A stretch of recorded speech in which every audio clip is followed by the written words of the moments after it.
Everything you've been taught about Rome's fall is wrong. It wasn't barbarians, it wasn't corruption, it wasn't moral decay. The real reason Rome collapsed, it was murdered by something invisible, something we're dealing with right now. Welcome to the Archive History. For 1500 years, historians have blamed Rome's collapse on human failures. Weak emperors, invading hordes, Christians replacing Roman values.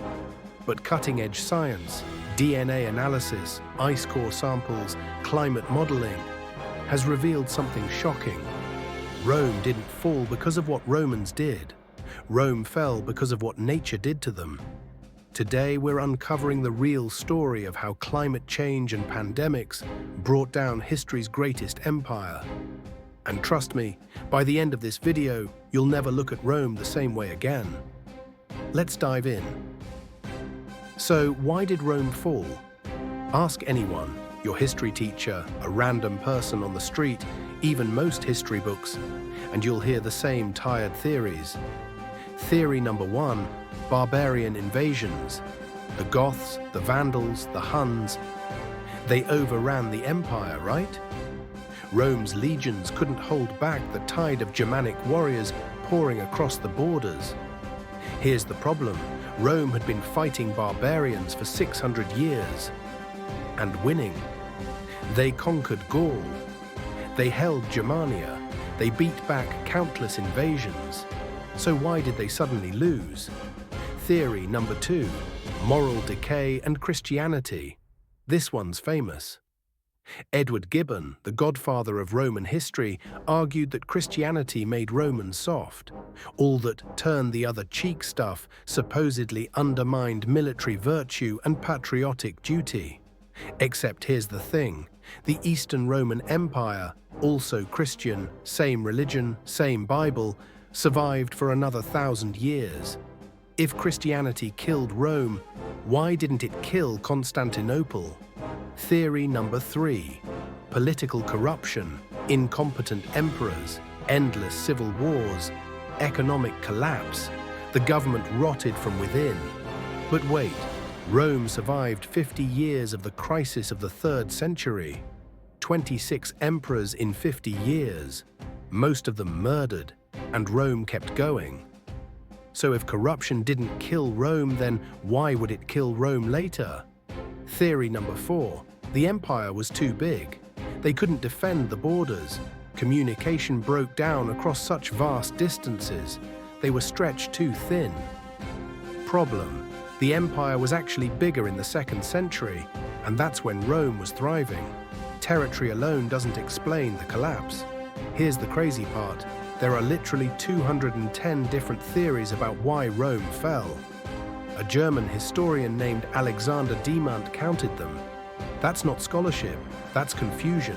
That's historians throwing everything at the wall to see what sticks.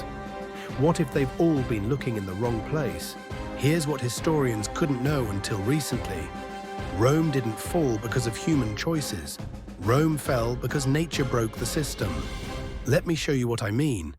From 200 BCE to 150 CE, that's 350 years, the Mediterranean experienced what scientists now call the Roman climate optimum.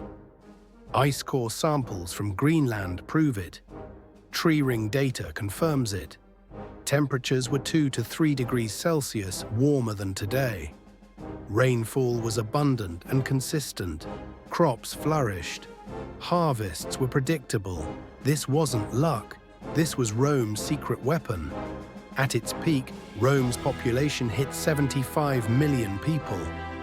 The Mediterranean wouldn't see those numbers again until the 19th century. Rome wasn't just powerful, it was ecologically blessed. But then everything changed. In 165 AD, Roman soldiers returning from a war in Mesopotamia brought back more than plunder and glory. They brought smallpox, a disease the Mediterranean had never encountered before, the Antonine Plague.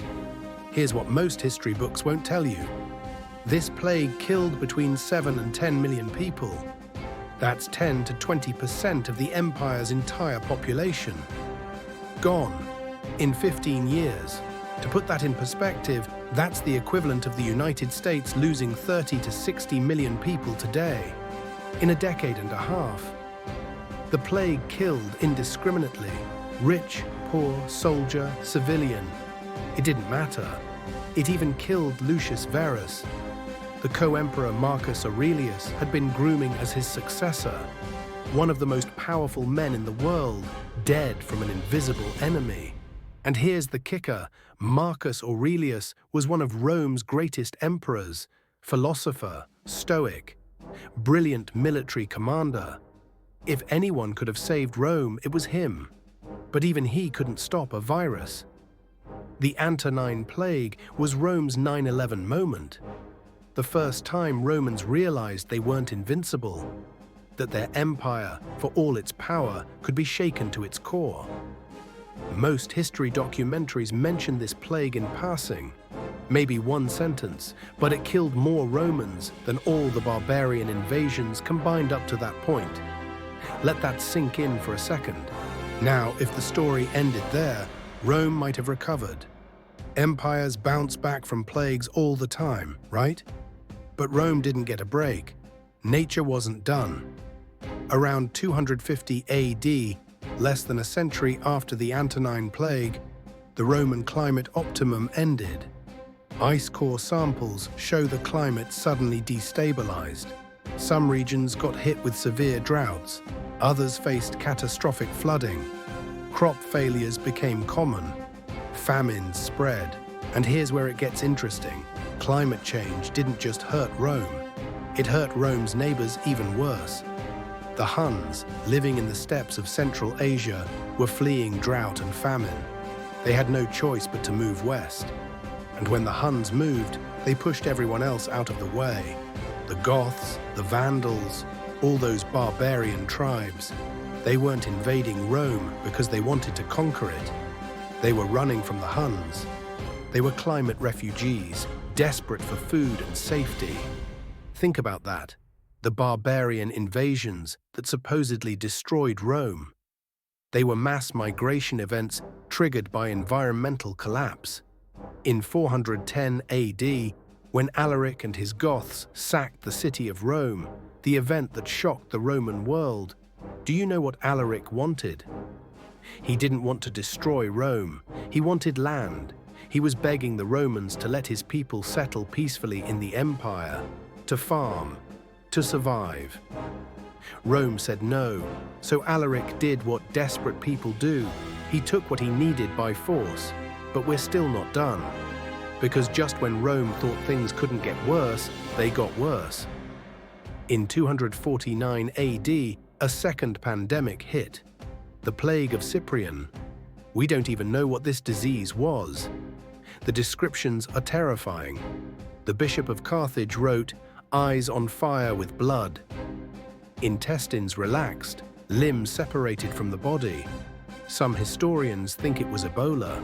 Others suggest hemorrhagic fever. Whatever it was lethal. This plague lasted 20 years. At its peak, it killed 2,000 people per day in Rome alone. 2,000 per day. And here's where the vicious cycle really kicks in. Plagues kill people. Dead people don't pay taxes. Less tax revenue means you can't pay soldiers. Can't pay soldiers means your army shrinks. Climate change destroys harvests. No food means soldiers desert. Climate refugees press your borders. You need more soldiers to defend. But you have less money and less food to support them. So you lose territory. Losing territory means even less tax revenue, which means even fewer soldiers, which means you lose more territory. It's a death spiral, and once it starts, there's no way out.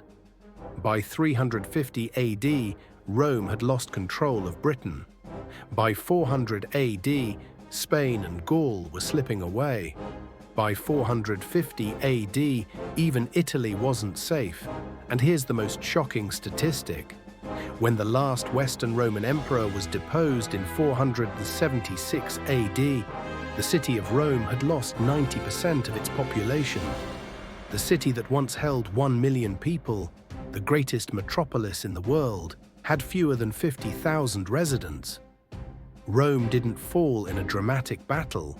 It withered, it starved, it bled out slowly over 3 centuries. Now, here's where it gets really interesting.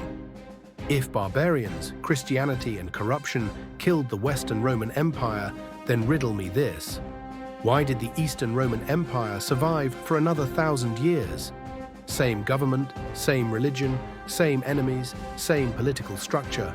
The answer? Geography and luck.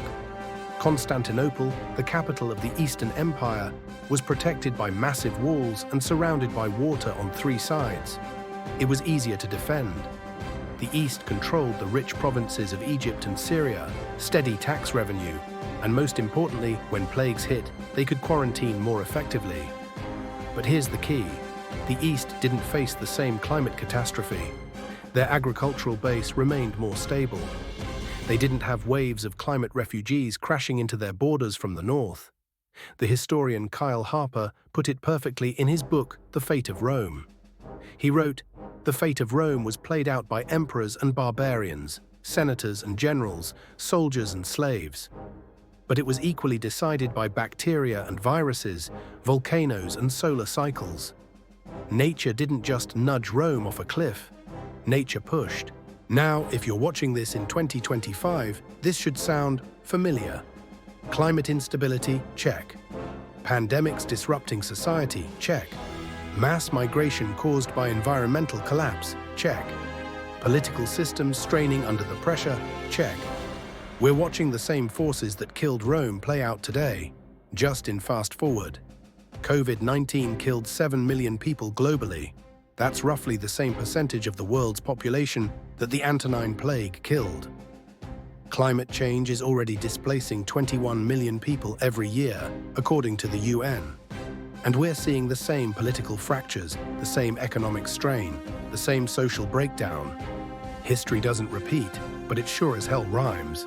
Now, I know what you're thinking. But wait, other civilizations survived plagues and climate change. Why was Rome different? Fair question. Rome faced a perfect storm, 3 pandemics in 400 years. A climate optimum followed by sudden climate chaos, whiplash that the system couldn't absorb. Enemies on all sides, Persia in the east, Germanic tribes in the north, rebellions in the provinces, overextended borders stretched impossibly thin. But here's the real kicker. Rome's economic model was built on conquest. The empire needed to keep expanding, to keep functioning. Land, slaves, plunder. That's how Rome paid its bills. When plague and climate change stopped expansion, the entire system imploded. Rome was like a shark. It had to keep swimming or it would die. And when nature broke its legs, Rome drowned. So what really killed Rome? Not moral weakness, not barbarians, not incompetent emperors. Though they certainly didn't help, Rome fell because nature broke the system. The Antonine Plague killed millions and shattered Rome's sense of invincibility. Climate change turned neighbors into desperate refugees. The plague of Cyprian destroyed the tax base. And once that death spiral started, there was no stopping it. The lesson? Even the greatest civilization in human history, with the best roads, the strongest military, the most advanced engineering, couldn't survive when nature turned against them. Which raises one final terrifying question. If Rome, with all its power and all its genius, couldn't handle climate change and pandemics, what chance do we have? Thanks for watching The Archive History. If this video changed how you think about Rome or about our own future, hit that subscribe button. We're digging into history's greatest mysteries every Monday and Thursday. Next week, we're tackling another myth everyone believes. See you in the archive.